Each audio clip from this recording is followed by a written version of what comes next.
All right, so we're now starting our crypto market update as well as a little bit of the global macro. We're going to be talking about the S&P because it did break above the resistance that we talked about yesterday, which was our last week, which was the all-time high. So we can change the thumbnail a little bit, save that. Awesome. All right, so we're going to wait a few more moments just so people within the Discord, I did say that we're going to start around, let's say 5 minutes, or we're going to start in 5 minutes, about 3 minutes ago, so we're going to wait a couple more minutes just so we're fair to the people who did want to wait 5 minutes, and then we're going to jump right into the video. Hopefully everyone had a great weekend. Let's get the recorder.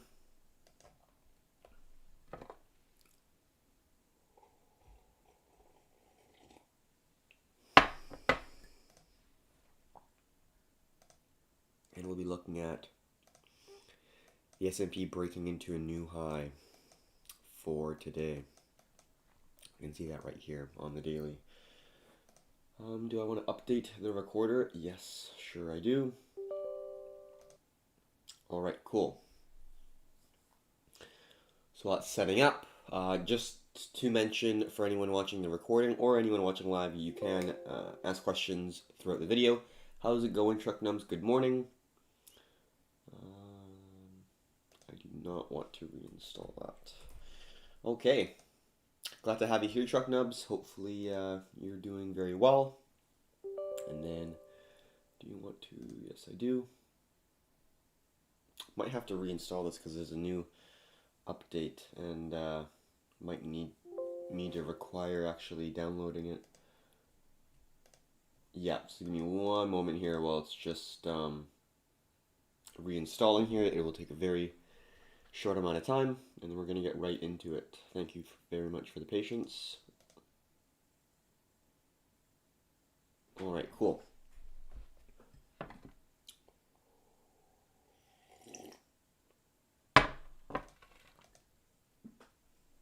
And we're going to get started right now. Hey, it's a good morning. Yeah, how about yourself? It's a good morning for me as well. Got some potentially good opportunities. Definitely a risk-on environment here for this upcoming week, I think, just because the S&P is breaking to the upside. I think BTC is still looking pretty bullish, and we'll talk about that within this video.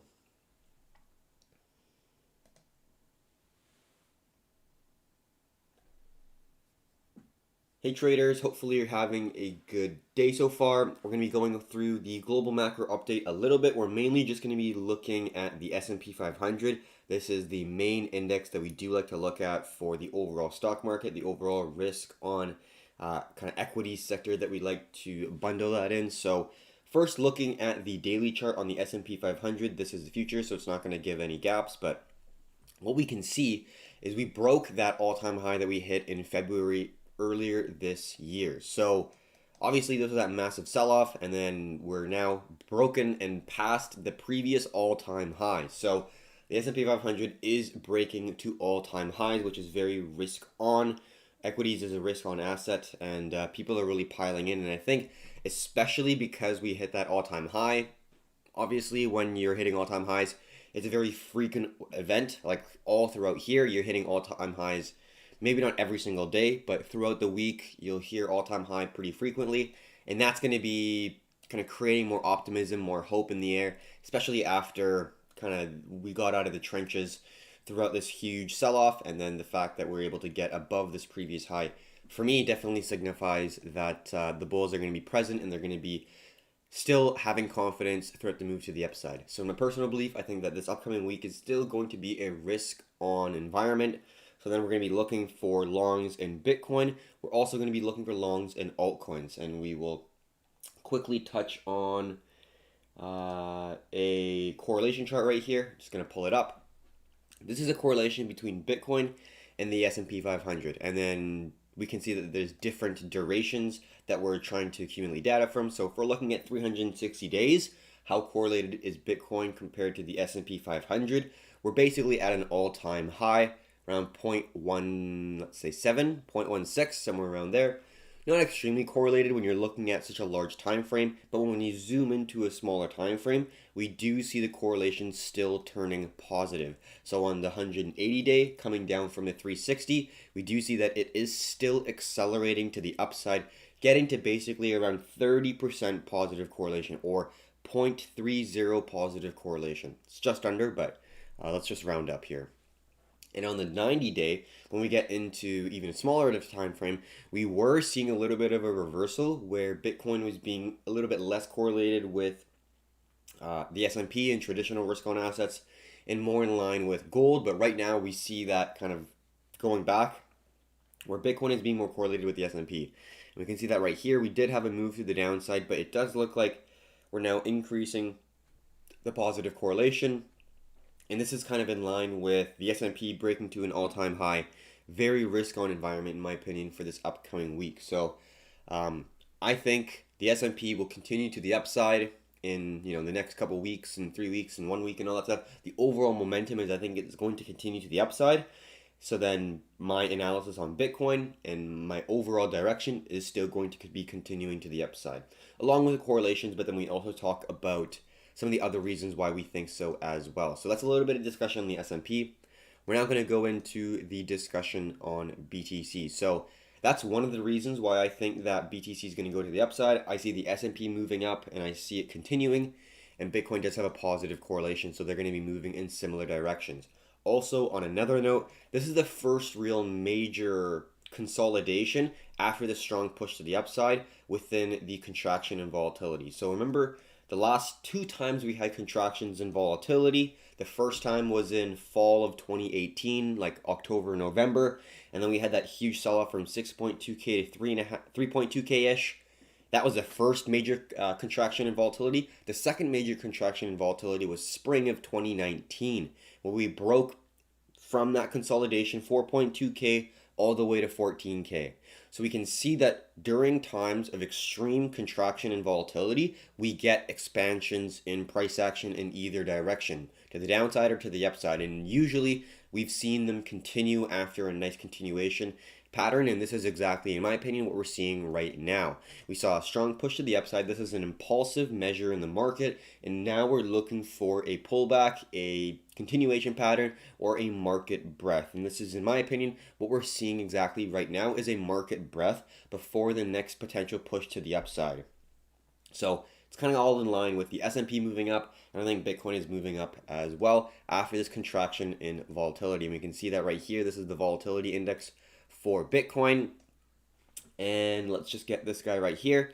So I think it's going to go something like this. It's not going to be exact, obviously, but we saw a huge sell-off that appeared kind of like this, and then we saw our first major impulsive push from the buyers, pushing the price significantly to the upside.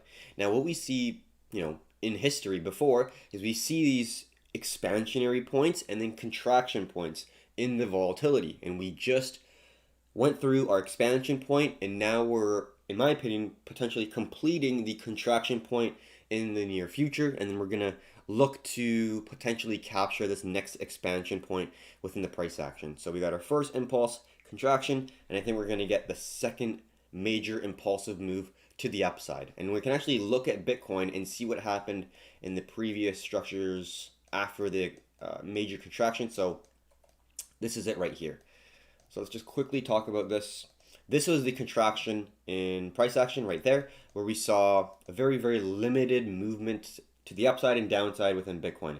Same as what we saw before that big move up recently. What we're looking for is continuation patterns, something like this, right? So this is the point where we're getting a lot of contraction, where we're not really seeing a whole lot of price action movement. And then we're looking for some contractions, some market breadth, where we're looking to continue the momentum. And we saw 2 continuation patterns right here. Oh, let's just take away all that. And then what we also saw in this situation back here is also a continuation pattern. Although it is very small, that's a continuation pattern. You could trade this, you could trade this, you could go like this, and that could be an ascending zone or a symmetrical zone. Going further to the downside. So we do see that when you have massive contractions and volatility, what you're looking for is continuation patterns to continue the trend of the initial push to either to the upside or to the downside. We got an initial push to the upside, so we're going to be looking to continue the overall momentum to the upside.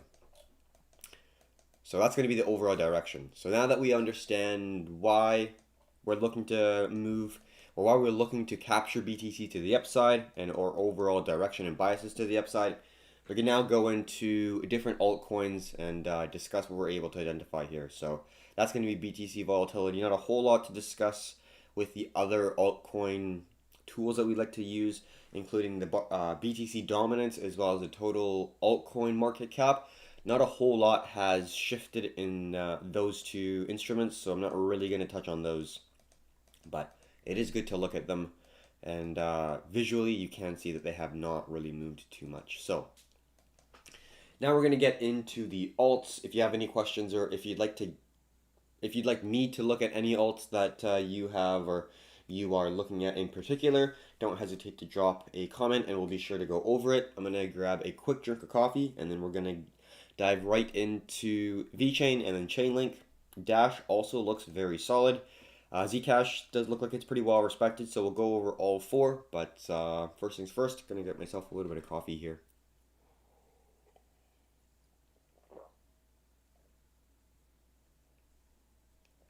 All right, so let's first go over VChain. Let's go over a large time frame. So this is about all the data we have, and we can see this previous high at around 0.018 is a very key level of resistance, and it was a key level of resistance right here as well. Big rejection, and now we pushed above it on the 2-day or the weekly. It might show a little bit better. Yeah, I think on the weekly it might show a little bit better, where you have a key level of resistance turning into a new level of support. So that's the resistance and that's the level of support. And we're looking to see a squeeze within the support zone before a move to the upside. So now that we understand the larger time frame, we can go on to a smaller time frame, and that's what we're looking for. We're looking for a contraction in volatility, a contraction in price action before the expansion phase to the upside is going to commence. So on the 4-hour, it does look like it's a very well-respected descending wedge formation, and we can get the projection right there. And then we have 1, 2, 3, 4, 5 zones of support that it is respected there. So I value this as a descending wedge formation, and what we're looking for is ideally a significant break to the upside, creating an impulsive push.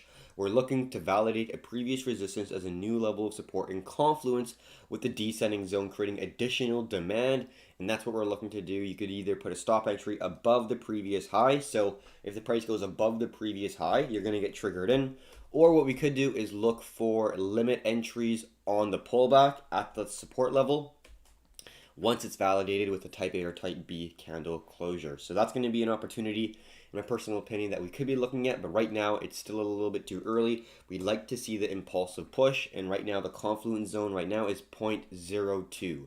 So that's the zone that I really need to see the price pass before we even look for an opportunity on VChain, in my personal opinion. But it does look like a well-respected structure, and as long as it's going to contract and have that impulsive push and pullback and hold that pullback at a previous resistance, which is going to be acting as a new level of support, that's going to be the opportunity that we're going to be looking for this particular pair. So overall, it does look pretty strong, but I do think that it could use a little bit more contraction, and then we're looking for that strong impulsive push to kind of commence the momentum for the upside. All right, so this next one's going to be Chainlink. So Chainlink had a little bit of a fake out. This initial trend line was drawn like so. So then if you're looking at it from that trend line, it did break, retest, and kind of fizzle out and not really get that strong impulsive push to the upside. So what we did at this point is we took that out and we said 1, 2, 3, 4. So that's now 4 valid zones of a resistance area, and then we see 1, 2, 3 of a support. So this is a descending channel formation. And ideally what we're looking for is a validation of a break and retest of a key zone. We can see that was a previous support. Support turned to resistance. And ideally that would be a nice structure that we're going to be looking for, because that would be a nice bottoming where we see lower lows, holding of a low. So this is going to be the lowest low of that consolidation. And then we see higher lows. And once we break a key zone, which is around $16, that's going to be where we're looking for retests of that $16 area before we continue the momentum to the upside. So that's going to be my overall direction. Also, if we do look at this like so, let's get our, give me one moment here. I'm looking for the head and shoulders. Was it this one? Yeah, this one right here. So that's going to be the head and shoulders. So that's going to be the neckline right around there. And as long as the right shoulder is able to hold that zone right around here. So let's get our rectangle. So if it's able to hold, let's say 1485 and then start trending up, we could move this up a little bit just so the neckline is in line. What we would be looking for is a break and retest of this neckline, because we do see that's a nice reverse head and shoulders, which is a reversal pattern in line with this descending zone right there. So what we're looking for is a break and retest of this key zone right around there. So in a perfect world, we'd see a nice break confirming that the neckline, which is right here, is broken, completing the reverse head and shoulders pattern. And then you're looking for a pullback validating the previous resistance as a new level of support. It could come down a little bit further just because this descending zone is present, but what you're looking for is buy pressure to be coming around somewhere around here, stop loss below that right shoulder, and you're looking to carry the momentum to the upside. So you got that descending zone, so the descending channel right here is broken, creating your continuation pattern. And you also have that reverse head and shoulders, which is giving you a little bit of like a bounce, of like a pullback, and you get your continuation pattern, and you're going to continue the momentum to the upside. So that's a double confirmation that this is a continuation pattern going and continuing to the upside. So Chainlink does look good, but that is kind of the direction I'd like to see it go before we look to enter. So $17 is around that zone that we want to see the price break and retest in order for us to have the highest confirmation of entering a long on Link to continue the overall trend. All right, so that's going to be Link, and we already talked about VChain. Quick discussion on Dash, because Dash is a very, in my opinion, a very good spot, or it's in a very good spot, and we'll discuss why right now. This very strong green zone was a strong level of resistance we can see back in kind of April of 2020, as well as kind of throughout the price action here. We can see key level of support turned into strong level of resistance. So we broke past this zone into an impulsive push, and then we're looking for a pullback before the next impulsive push to continue the overall direction of the trend. And that's exactly what we're seeing right now. This is, in my opinion, a pullback, a market breadth before the next potential push to the upside, and we could even get a break and retest of this zone. So that's what we're going to be looking for, and we see a nice descending zone, squeeze the price towards the apex of the structure, which is right around here. So now that we understand the larger time frame, we can go on to a 4-hour chart, and we can see very well respected. We see 1, 2, 3, 4 well respected zones, and we know that this is going to be a key level of demand. So all we're looking for is that after the contraction, we're looking for that strong initial impulsive push, and then we're looking for a pullback to validate a previous resistance as a new level of support, and that's going to be your validation for a potential entry. And like I said, you could be looking for like a candle closure, a type B, or candle closure type A, and you could put your stop entry there, you could put your stop entry there, you could put a limit entry right there, so if it does come back down, you're entered and triggered, and then you could put your stop loss below the previous low or something along the lines of that. So that's going to be what we're going to be looking for Dash. We don't see an opportunity just yet, but around right now, the $93 zone is going to be the key level of a breakout. So, what we're looking for is maybe one more push to the downside, and that's kind of what we're going to be looking for, is a key level of resistance turning into a new level of support,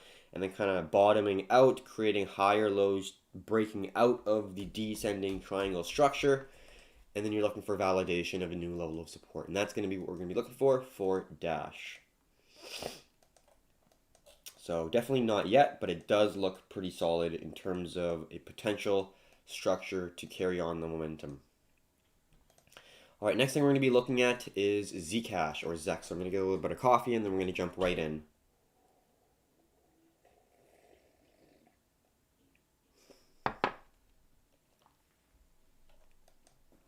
All right, so like a lot of patterns, we do see that strong break above a key level of resistance in kind of early February, which is around the $73, $74 range. And if we zoom out all the way, resistance turned to support, resistance turned to support. So we got a nice descending wedge formation, squeezing the price towards the apex with additional support from the previous resistance, which is a major level of significance within a large time frame. On the 4-hour, we do see a very well-respected descending wedge formation with validations of resistance on 1, 2, 3, 4, and then you see 1, 2, 3, 4. So very well-respected descending wedge formation with both support and resistance validated 4 times, creating a well-respected zone. What we're looking for is the contraction to squeeze a little bit closer, but then what we're ideally looking for a breakout is we want to see the confluence of the horizontal zone and descending zone break. So that's going to be the confluence zone. We want to see it break and retest as a new level of demand. So what we're looking for is not only this zone to break, but if this does consolidate further, we'll just move this horizontal zone a little bit lower, and then we're looking for a previous major level of resistance to turn into a new level of support in confluence with breaking this zone right here. So that's going to be the overall direction that we're looking to trade, and that's the method that we're going to be looking to validate the breakout, is a zone of confluence, not just in terms of a descending zone, but also looking at the horizontal zone equally to make sure that we're getting market structure validation as well as price action structure validation. So that's going to be ZEC or ZEC. Let's just bring that right over there. All right, so let's now go on to some bigger alts here. So let's just move this a little bit just so I have a little bit better of a view instead of not looking at like absolutely tiny little things there. Awesome. All right. So we're going to move on to Ethereum and Binance Coin. We're first going to be looking at Ethereum, and then we're going to jump into BNB. All right. So when we're going and zooming out on a larger time frame, we do see that Ethereum is at a much higher point than a lot of different alts, because this is that, so I think it was this is that high. Yeah, February was that high. So we're way above that high that a lot of the alts are retesting. So Ethereum is a relatively strong alt compared to kind of the rest of the altcoin market.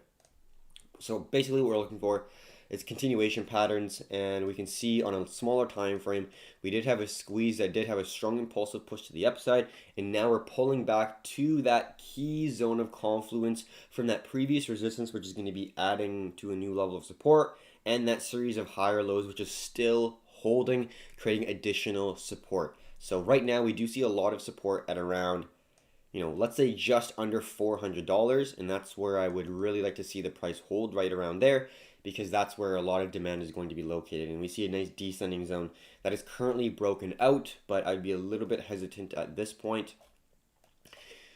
And when we zoom in, we can see it a little bit more clear, where you see this descending zone right here with 1, 2 validations, not really a third one, so I don't really love the fact that there's only 2, but you do see a squeeze here, and then you see a major level of demand. So the price is either going to break the support zone, which is less likely, or it's going to bounce off of the support zone and continue to the overall direction, which is going to be to the upside. So that's going to be the higher probability situation that I see happening, is just holding this nice bottom, where this is, didn't want that, where the 390, 380 zone is going to be a strong level of support right around there, and then you're going to see the continuation and then a move to the upside. So I think there's some alts that look like they're in a little bit better of a position in terms of an opportunity and a confluent zone, but I think 396 could be an opportunity. I'd be a little bit hesitant.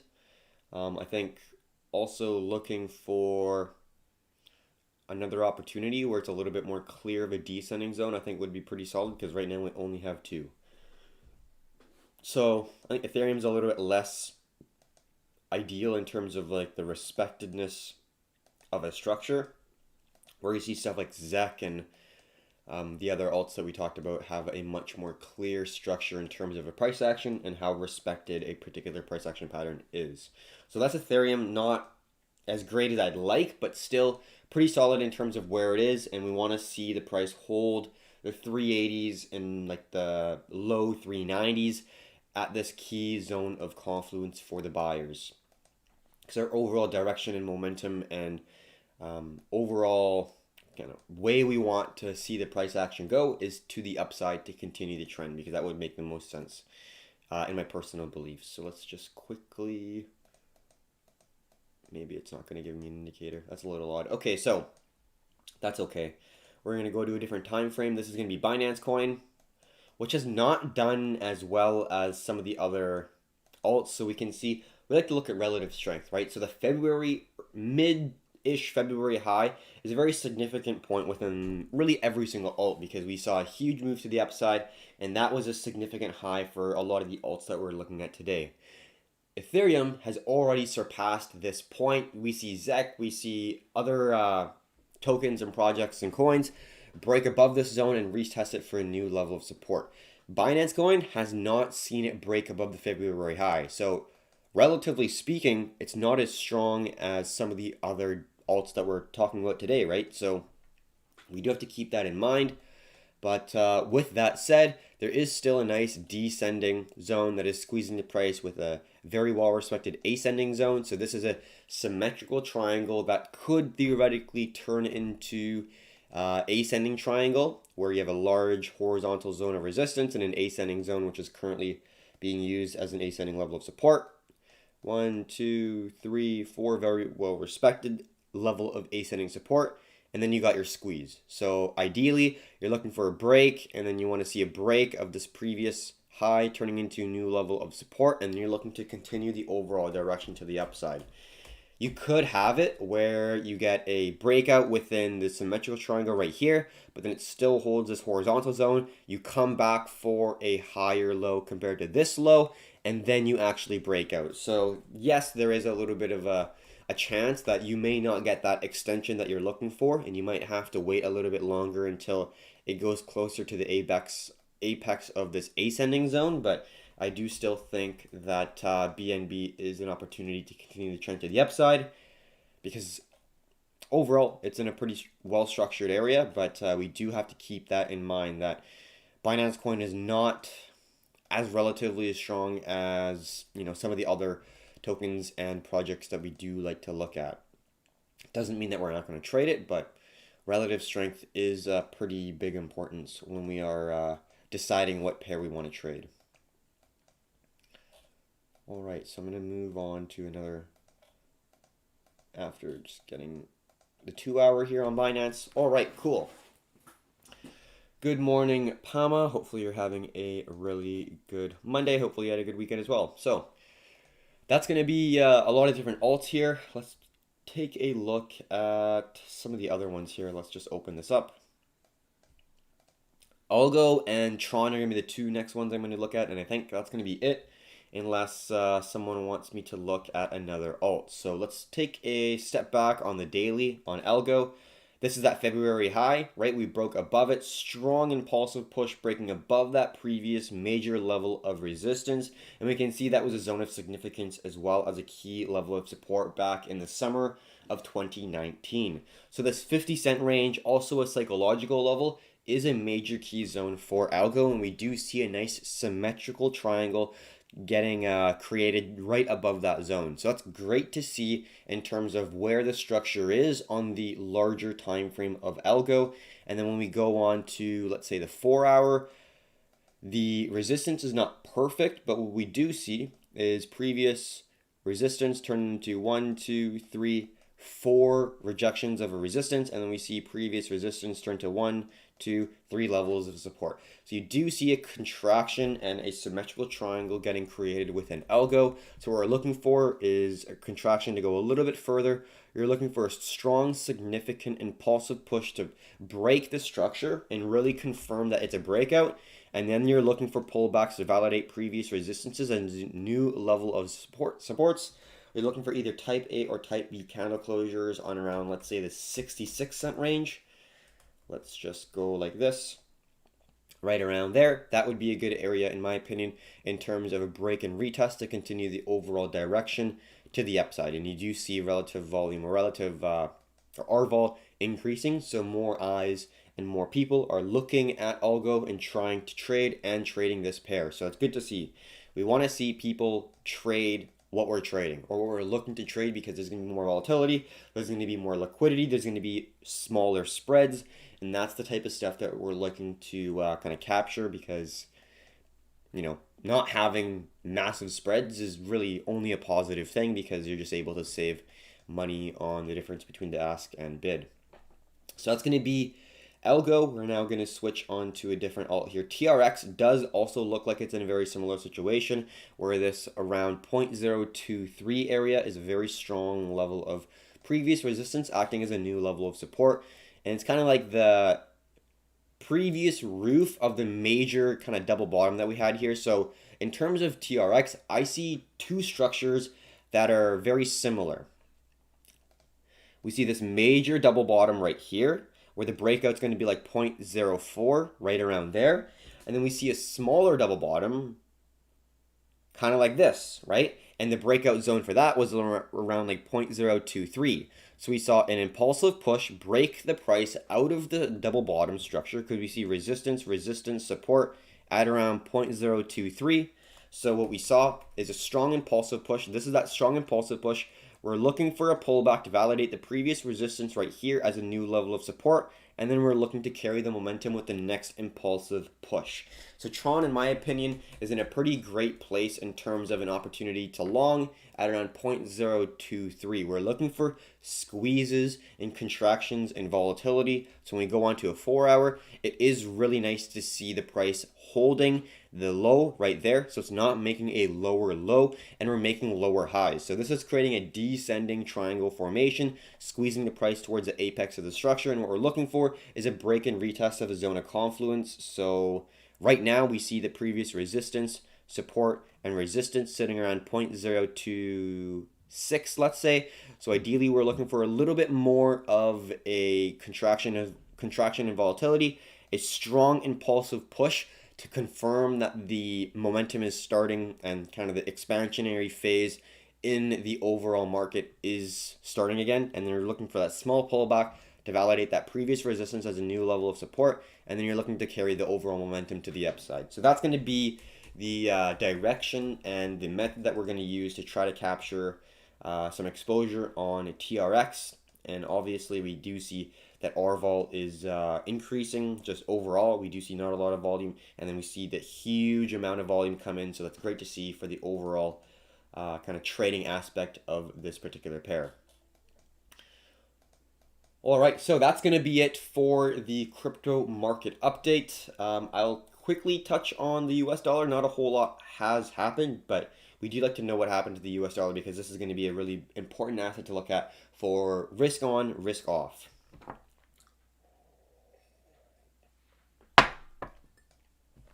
All right, so on the weekly, we do see that we're in a pretty significant level of demand, and that's why we like to stick to the weekly.